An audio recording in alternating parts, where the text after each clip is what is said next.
Hi, I'm James Williams and this is Men's Matters Radio. In this episode of Men's Matters, I'm going to focus on homelessness in the UK. Later you'll be able to hear a discussion I had with an intelligent young homeless man called Alex from London, in which he describes what it has been like for him growing up with abusiveness, crime and at times despair, and where being male is no advantage at all. Before we get to that, you'll be able to listen to reports from the cities of London and Birmingham, each giving an insight into the problem of homelessness in the UK. But I think that although each place will have its own unique problems, for many the desperation of being homeless is a common phenomenon experienced throughout the world. Now, definition of homelessness. Homelessness comes in different forms. Many people consider that rough sleepers represent the homeless population, that is, people who live and sleep on the street. However, in reality, rough sleepers make up only a small proportion of the total homeless.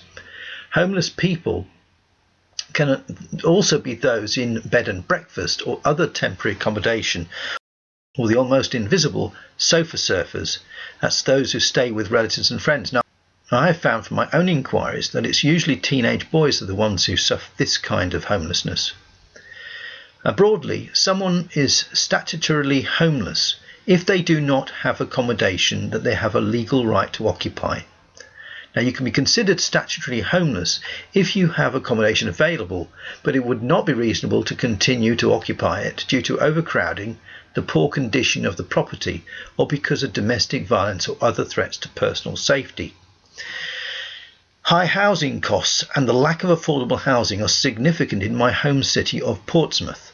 But the single biggest trigger causing people to lose their homes here is cited as violent relationships and is said to account for more than 1/3 of statutory homelessness. This is often exacerbated by the misuse of alcohol and drugs. And ironically, given that most homeless people are men, authorities are careful to mask the fact that it is men who are usually the ones fleeing violent relationships or who are forced out due to family breakdown and discriminatory legal directives.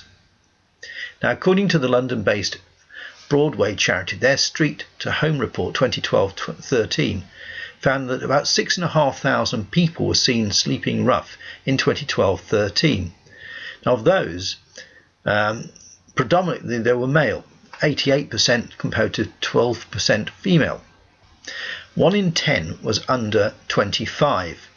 9% of those seen were over 55.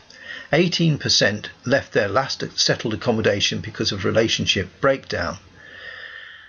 4,353 people were seen sleeping rough for the first time in London, and just over half of those seen sleeping rough were non-UK nationals. That made up 53% of the total. Among UK nationals, 3% were known to have served in the armed forces at some point. Now, according to another homeless hostel charity, Mungo's, in their 2010 survey, they revealed that 64% of their clients had issues with substance abuse, 64% had a physical health condition, 70% of clients had mental health issues, which included depression and/or self-harming. 54% of clients had educational needs, 8% had been in care, and 48% had been ex-offenders or been in prison.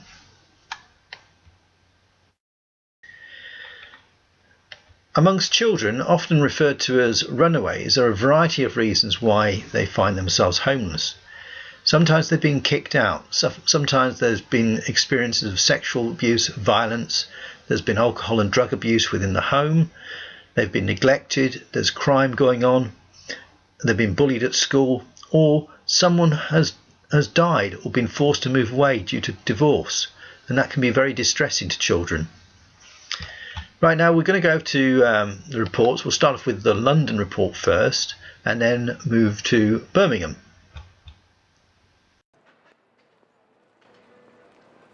Retail sales in the UK hit their peak at this time of year, but amid the festivities there is one minority that often remains forgotten and invisible to the rest of society.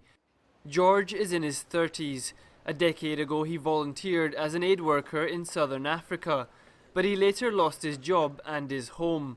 Today he lives around London's Victoria train station and relies on the goodwill of others. A few times I woke up and I've been shaken so violently I've had to walk around for quite a bit to stay warm. Some people are really, really nice and really helpful. You can get the odd person going past and spitting on you or being really cruel. To some, George is an inconvenient reminder of the economic disparity in society. He believes the authorities see the thousands of homeless as a stain on the image of a city which considers itself at the centre of world finance. I've been woken up a lot of times by them. They'll just come up and wake you up. Doesn't matter where you are. Just, oh, you can't sleep here and you'll need to move. And then you'll move to a different street, to a back street or something, and settle down, and then the next minute you're getting moved again. Oh, you can't sleep here. It's like, well, if I can't sleep on this street or that street, you know. Where are you going to go? Family breakups, job losses, depression, alcohol and drug addiction are just some of the reasons people find themselves sleeping rough. And once homeless, the future is shockingly bleak. New figures show homeless men are dying at an average age of 47 years old. For women, it's just 43, more than 30 years younger than the national average, and on a par with countries like Afghanistan and Somalia. They're also 9 times more likely to commit suicide. Homeless charity Crisis has set up several shelters over Christmas, including this one in the shadow of London's financial district. Being homeless is tough, so people get acclimatised to that, and we need to get people off the streets, help them not just physically, not just beds for the night, but a reason to get out of bed in the morning, a chance, something positive to do, a chance to get back into employment. 39-year-old electrician Charles is part of the growing number of newly homeless. He lost his job in April. That set off a cycle of depression, which led him onto the streets. You come to this place, you've got beds, you've got your meals. It's like coming on a holiday. And it feels like you're part of a family. Charities like Crisis offer medical help, support with housing and finding jobs, and most importantly, food and a warm place to stay. But this is a growing problem. Amid the economic recession and increasing job losses, homelessness in the UK is on the rise. And while the winter here has been relatively mild so far, it's likely to get colder soon. It's a winter that some may not survive. Hassan Ghani, Press TV, London. Well, we shouldn't be homeless. A lot of people do come here after a certain time. Underneath it, we have got a car park where people sleep all over the places. This is where I got attacked. In the very centre of Birmingham? Yes, in the middle of here. Michael is by no means alone. In fact, the number of homeless people in Britain has skyrocketed by 25% since 2010, reaching 50,000 people in 2012, the biggest spike in the city of Birmingham. You don't know who could be going for your pockets, who could be walking past you. I mean, you could be sleeping next to a wall, some druggie could come up, throw up all over you. I mean, it's horrible. And the coldness is stupid, especially this time of year. We had to go about 3-4 days with nothing to eat. 21-year-old Matt fled his family home where he came to blows with his stepfather. He had to sleep rough before being granted emergency shelter in a Birmingham hostel. It's run by a charity that helps anyone down and out find employment and get back on their feet. I'm always looking for work and whatnot because I'm on the dole now. Like, I haven't got no job or anything like that at the moment, which I'm trying to get. It's Daniel's second stay at the hostel in 3 years. After growing up in and out of foster care, he struggled to keep a roof over his head. You've got to do whatever it takes to find somewhere to sleep, find money, help and support. It's the scariest thing, waking up knowing that you've still got to face it all over again. There just isn't enough low-cost housing available, and with unemployment rising, hostels just like this one desperately need to expand. The figures from the local authority of people presenting as homeless have increased on average by about 400% a month. For the growing homeless community, squatting in one of the city's 12,000 empty homes used to be an option. Not anymore. Just before the winter set in, Westminster upgraded squatting from a civil matter to a criminal offence.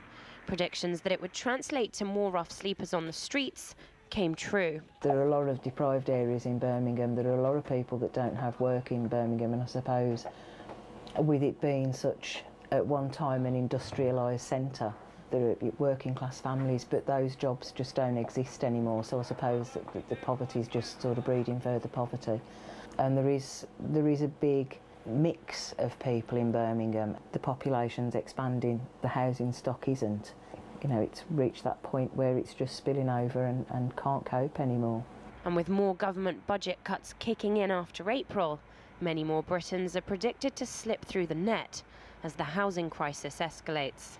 Polly Boyko, RT, Birmingham. Okay, I'm in Hyde Park with Alex, who lives in a homeless hostel. Alex, it sounds a pretty dire situation to be in. How did you get to be in a homeless hostel? Well, I came out of prison about 3 months ago, no, 4 months ago, and I was homeless because they didn't find me a place because my licence ended. They just released me, and I was homeless for 4 nights, basically, and like.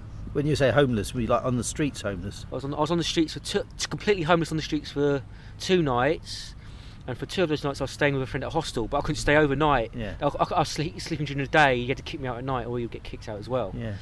Did they not have any sort of rehabilitation program, like so you came out of you completely on the street sort of things? Not for short-term people, no. Okay. So because I was in Brixton, which is a short-term place. Okay. Why were you inside there for? Well, because I was suffering from depression. I've been suffering from depression since I was a teenager, and I started drinking and I started self-harming. I started cutting myself. Yeah. Right, and then I started drinking heavily to self-medicate. And one time I got drunk and I tried to commit suicide. So, and there was a candle. I lit a candle because I ran out of electricity and I was drinking. I was in a dark flat on my own, miserable, and there was a candle. So I thought, yeah, I might as well just end it. I was really drunk. I was actually cutting myself at the time. So I threw the candle onto the bed.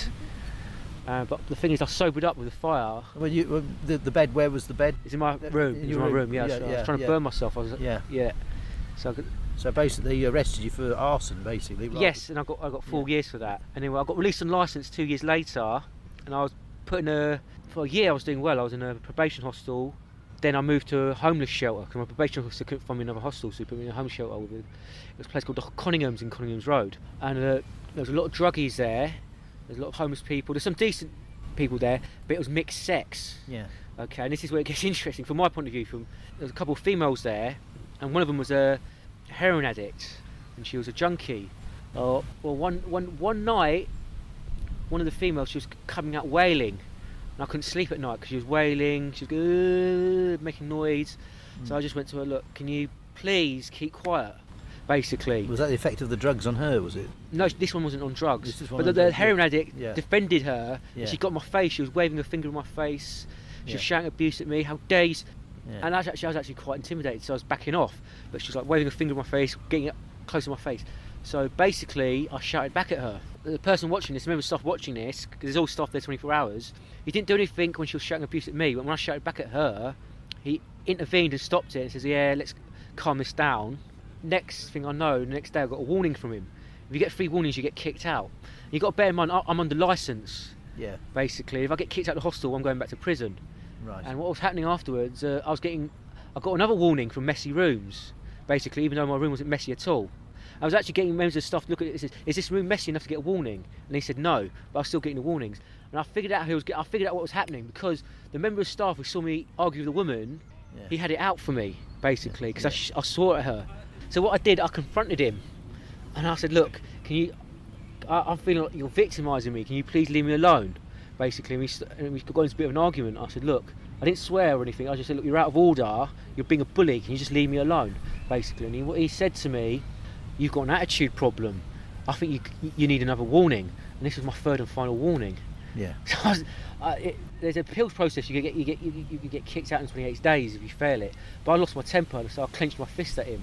What happened is he got a radio. He called the other staff, and he rushed in, and he started to drag me away. So what I did is I threw my tea over his jumper. He didn't get burnt because the tea was warm. But anyway, they kicked me out right away, and I got recalled back to prison, basically, and I had 10 months left. It was a complete mess. Yeah. Basically, the whole. When you get released, there's a schedule. They fix it for you. But because my probation officer's lazy, he didn't really do anything for me. Yeah. But here's an interesting. I'm going to say this as general observation. Female homeless are far more crazy than male homeless, because basically, to be a female homeless, you've got to basically drive everyone away. You've got to be absolutely out of your mind. Yeah. Basically, yeah. I mean, all this comes back from not treating depression that you had. Yeah. I mean, it was never picked up. But didn't they not pick up when they gave me some pills. That's about it, really. I tried taking them. It made me worse, basically. But what sort of pills? Valium and stuff like that. I all suppose. sorts of Menzapanel, that sort of stuff. Yeah. That just made me. But going back in, you're a young man, Mm-hmm. and so what kicked this off in your family life? Do you think? I was in a single mother household, right? So what happened? My mum had she's got some sort of narcissistic personality disorder, or bipolar. She was very. I think my mum was very weird. There's a term for it invented by someone by Rousseau. It's called spousification. I think she did that with me. She basically turned me into a substitute father. Right. So basically, one minute she was very close and clingy, very affectionate. Then she was very cold, very erratic, very upset, very vindictive. And so she changed just like that. Yeah, but she used to project from a young age. She used to project responsibility onto me for everything. Yeah. She used to blame me for everything. Oh, like she had ambitions in life. It's your fault. I can't do this and this and this because I have to look after you and all that. Basically, she was very abusive. She used to hit me quite a lot as well. What happened to your dad then? Well, she just got rid of him. Yeah. Basically, apparently he got in debt. He used to gamble a lot. He got in debt. Yeah. And he had the crap kicked out of him. And he was disabled. She beat him up? No. He got in debt with someone else. Oh, I see, right. This was up in Scotland. He had the crap kicked out of him. Yeah. He was disabled, and I think he just drove him. She just got rid of him. If he's disabled, he's no good, is he? Yeah. Can't provide for her. No. Was he disabled because of you? He had a crap. Yeah, I think so. Because of that. Yeah. Okay. So did you have much seeing or contact with him? Have you seen him since? No, I haven't seen him since I was 6. No. So I'm very angry about that because I don't know what sort of person he is. Yeah. And the entitlement, she feels entitled. I think it's a psychotic thing to do to a kid.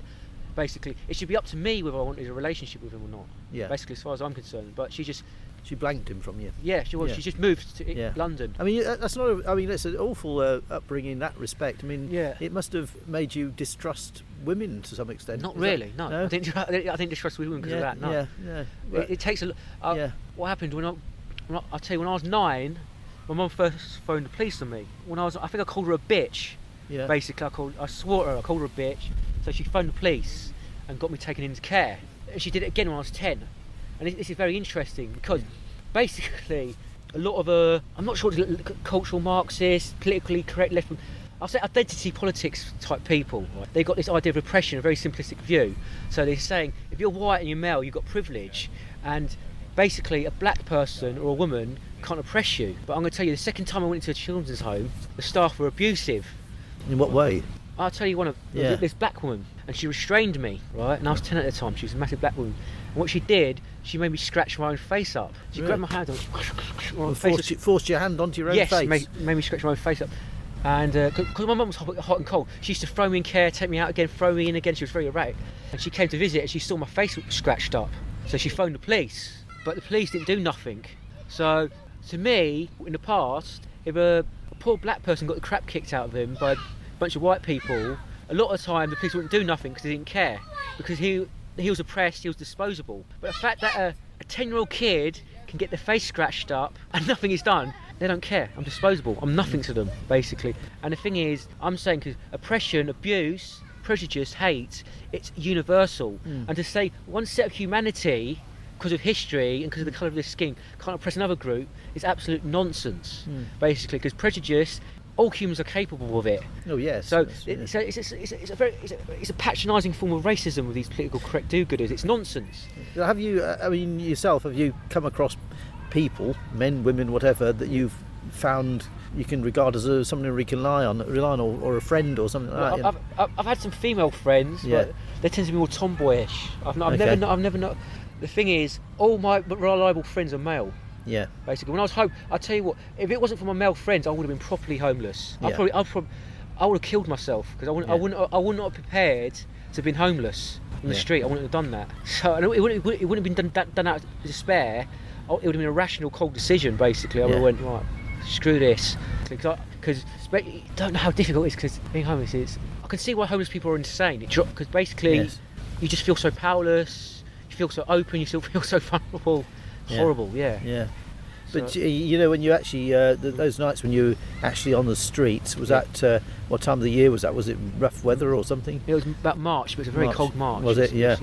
Yeah. I didn't sleep at all. Well, basically, no. I didn't sleep. I don't know how they managed to sleep. Yeah. I was up for 2 days. Well, I mean, I've seen figures that if you actually live rough, it can reduce your life expectancy 35 years, as much as that. It's quite bad, and you can see that, you know, why, you know. Yeah. But I mean, they're all over the place, and there are a few women, but most of them are men, aren't they?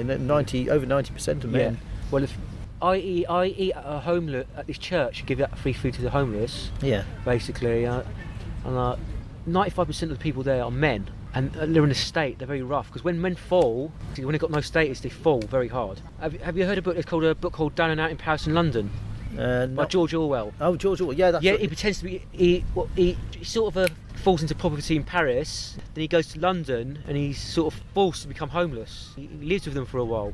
He makes observations about how, and it's all men. In fact, he only encounters one homeless female. And this is before the welfare state. It was very weak in the 30s, basically. It barely existed. So, because people care about women more, they've got more social value. So, if a woman's in trouble, they'll take them off the street. Apparently, in America, there's a lot of voluntary charity organisations for homeless people, but they just take women in. They're taking women in families, and they just let the men struggle as best they can. Yeah. Well, you even hear, I mean, we're here in Hyde Park, and it's supposed to be a rally to do with children and stuff like that, but you do hear reports of NGOs when they come to providing, you know, benefits abroad, they tend to miss out the men. They'll only give it to women and children, which means the men have to basically starve or whatever. I don't think a lot of it's ignorance, basically, and it's not just all hate, because basically we get culturally, we have the impression, and it's sort of logical, because basically we project onto females and we think they've got the same psychology as us, that they'll care about us in the same way we'll care about them. And this may sound harsh, but I think it's absolutely true. The thing is, right, a lot of females, they're self-centered. They're kids, but them first. The kids are an extension of themselves. Thinking was, if you provide for a female, she'll support the whole family unit and she'll support the man as well. Basically, that's the best way to do that. And because we are suspicious of men, we probably don't give stuff to them because they think, they'll keep it to themselves, they won't provide for the women. But that's the opposite is true. That's true, yeah. So basically, we're giving it to women because they'll redistribute it. Because a lot of people say that you've got to help the women because you'll help the whole family. It's a very common thing. It's misconception. It's misconception, yes, basically, Men, they protect women, basically. They care for women, yes. Yeah. So, of course, when you get broken families, I mean, one of those common factors is that she gets some guy in who's off the streets who we don't know who they are, you know, and that puts children at risk as well. And in fact, I think the two most common groups of abusers are women, the mothers, and the stepfathers, the step-boyfriends. This may sound weird because I think there's a lot of people sexually attracted to children out there, and that if you're a paedophile and you want access to kids, you're not going to snatch a kid. That's too high risk. You're going to get caught. The easiest way to do it is to find a single mother. When you think about it, a lot of these single mothers, they're not attractive prospects, to be frank. No. So they're interested in the kids. So the general advice is to steer clear of them. That's you know. You get in a bag of trouble you're buying into. Yeah, and I think a lot of the time the mothers know what's going on. They put it out of their mind because their priority is finding a man and their relationship with the man. Because our dysfunctional model, it doesn't just affect men, boys, it affects girls. Because without father figures, you get girls going out there giving up their virginity at 12, going out dressing up as women, basically. The thing is, I grew up in children's homes, so I know the type of girl. I know those types of girls, basically. Yeah. What happens? It's something weird. They become women early. It's weird. They sell their childhood too soon. It's very disturbing. Yeah. And I suppose it's a lot to do with personal confidence, isn't it? I mean, I suppose if you feel like you're doing something which they consider to be adult, like having sex, and that makes them feel more like accepted, you know. Yeah. Well, I think it's loose women as well. I don't want to sound like a conservative, but it's loose women with no. I don't believe in sexual prudity, but No. How do you see the future of things for you and for society? My future is going to be brilliant. Basically, I've got a few jobs in hand. Yeah. So I'm earning money on eBay. I'm saving money. Yeah. Yeah, so I'm selling things. You're getting yourself straightened out, and that's I eat well. I've got a stable lifestyle. I'm not depressed anymore. Depression's a horrible thing, isn't it? It's just so debilitating, and it's not something you can make go away like a headache or something like that. There's something else I want to talk about, because I think everyone needs to know about this. I want to talk about male rape in prison. Yes.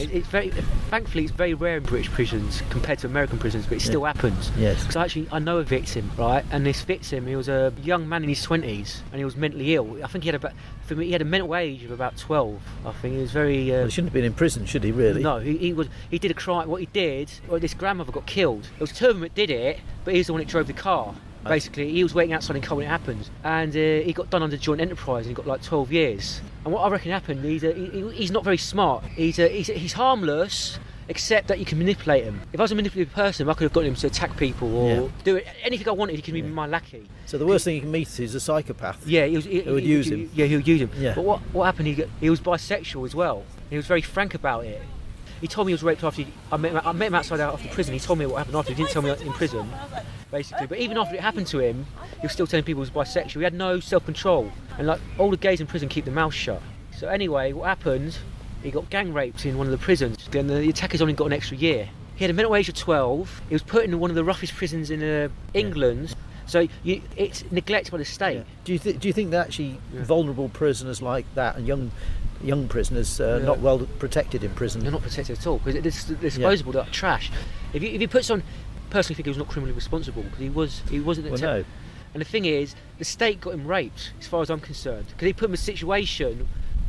It's like putting if there's an abusive family and you put a child in an abusive family and that kid gets raped and you're the one responsible for doing that, you're responsible for that happening. You should be, yeah. And if this happened to a female, there'd be a big outrage. Oh yeah. I mean, the thing is about that particular guy. I mean, there's, as I understand it, there's two things in law have to be the case. So you have to break a law, and you have to understand you've broken the law. Yeah. I think they call that one mens rea. Yeah, but they ignore it. But somebody with a mental age of 12 wouldn't necessarily understand it. Therefore, they wouldn't have committed. I looked at his I looked at his psychiatric report, and they do it out of 10, and he got like 9, 8, 10, 10 and 10 on everything. Really? Basically, he was completely mad. But the thing is, there's a lot of mad people in prison, and they just ignore it, because I think they just want to get rid of them, bung them away somewhere. They had a thing on, I think it was the end of November, I think it was MP Philip Davies challenged female offenders. Yeah. And if you looked actually, if you sentenced men the same as women, 50% of the men wouldn't be in prison.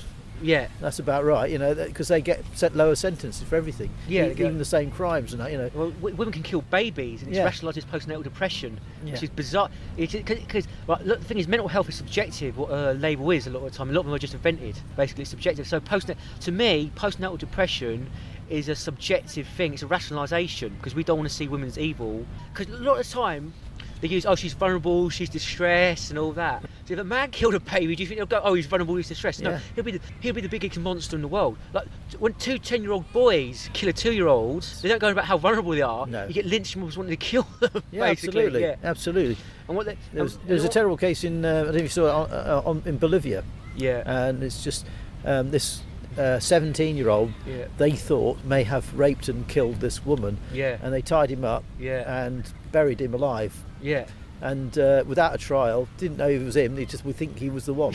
Yes. And the comment, but the thing is, the comments you get on the response. Oh well, he serves him right if he's done it, and that sort of thing. And you're thinking really cold-hearted, minded people, and it makes you wonder sometimes the people who are actually making the comments up if they aren't psychos themselves. Yeah. Well, the thing is, I think a lot of people who believe in a very harsh justice system, I think a lot of them are psychopaths, and they're very ignorant as well, because a lot of people are in prison for non-violent crimes. That's what a lot of people don't understand. A lot of violent people, you've got to look into the reason why they're violent as well, because there are people like muggers and people like that just violent for no good reason, but a lot of the time people are violent because other people are messing with them or trifling with them, and they've got to defend themselves. So it's not so simple. And the thing is, a lot of people, they might have been violent, but they're mental, but they're generally decent people, basically. And the problem with homelessness is a lot of men, they get damaged by it. And they develop strange behavioural patterns. A lot of them get so damaged, like by the time they get help, it's too late, because a lot of them, it's quite rare, but it does happen. A lot of them are so damaged, they choose to remain homeless anyway. So they're so messed up, they're so stuck in their damaged behavioural patterns. If you make people homeless and you don't intervene in time, you create a lot bigger mess basically. Have you found out that the people in prison and homeless as well? Yeah. Have they had family problems that are similar to you? So a lot of them are single. Yeah. A lot of them are single. Like single mothers or single mothers is very common. Yeah. But like single fathers, have you had any issues with them? They're not. No, single fathers are very rare. I don't know what's a single father. Yeah. So you don't basically. you're not come across any issues with them. But single mothers are a fairly common thing. Yeah. Yes. Yeah. So if we solve the single mother problem, we'd probably solve most of the population of the prison situation. Save a load of money for the exchequer. Yeah. There's a certain type of repeat offender. I've noticed about the psychological pattern. A lot of them are just very damaged because I think it's something to do with the way they're raised. A lot of abused people, they become obsessed about seeking pleasure. That's why a lot of them are very vulnerable to drug addiction, because not everyone gets addicted to drugs. So some people just take drugs, take it or leave it, but some people become addicted.